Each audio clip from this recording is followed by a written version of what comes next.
gets a lot of coverage, and I saw some of them, and then he had a couple of others. And I'd like to ask Steve maybe to discuss a few of these numbers that were just released. I mean, literally just released. And then we're going over, and we're going to do Purple Heart. We have some incredible, brave people that I look forward to, so we're going to do that right after this.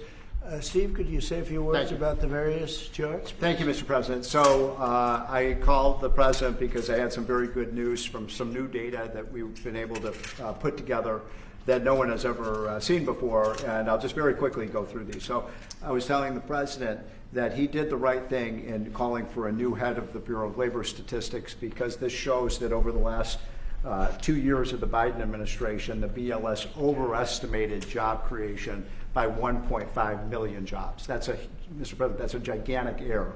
And I don't know if she's, I'm not making it might not have been an error, that's the bad part. If it was an error, it would be one thing. I don't think it's an error. I think they did it purposely.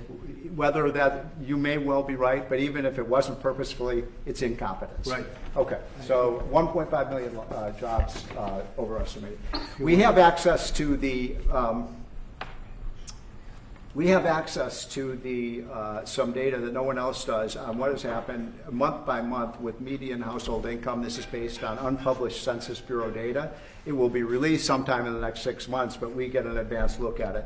And so I was telling the President in his first 5 months in office, starting in January through the end of June, the average median household income adjusted for inflation for the average family in America is already up $1,174. That's an incredible number. Yeah. Just came out.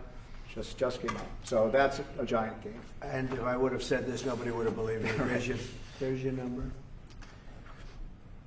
We're doing well. So the next one compares, we finally have the 2024 data on what happened with real family income in the United States. And so what I did was I compared the record in Donald Trump's first term with the Joe Biden first term. And you can see that, by the way, these dotted lines here, Mr. President, that's COVID. So if it had not been for COVID, these numbers would have been substantially better. But even taking account President Trump's last year in 2020, we saw a $6,400 real after inflation gain in income for the average family.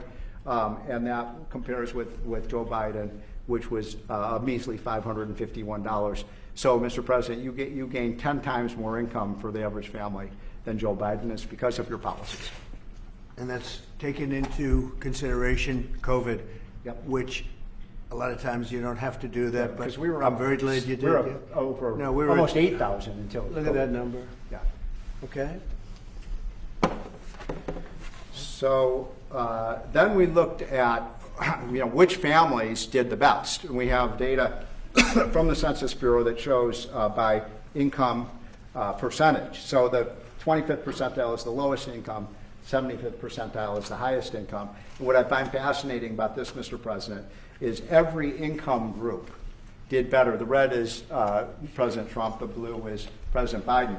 Every single income group did better under President Trump.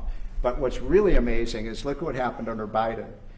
The lowest income group lost income under Biden. They were poor 4 years after Biden's presidency. No gain virtually whatsoever for the middle class. And the rich was the only group that did better under Biden, which is ironic because Biden keeps saying he was trying to get rid of income inequality. He made income inequality worse, not better. It was President Trump that reduced income inequality. These numbers just came out, by the way. Yep. And then finally, these are the numbers just I just showed you in percentage terms. Mr. President, these are the numbers in dollar terms. So even the lowest income, 25th percent, gained about $4,000 in income. That's a lot for a lower income family. $6,400 for the middle class and almost $10,000 for the richest. So you can see every income group did better under Trump than Biden by a wide margin. That's the story. I think when you look at them, they're all something, but this one chart really says it better than anything. If you look at this is great, but this chart is pretty amazing right here.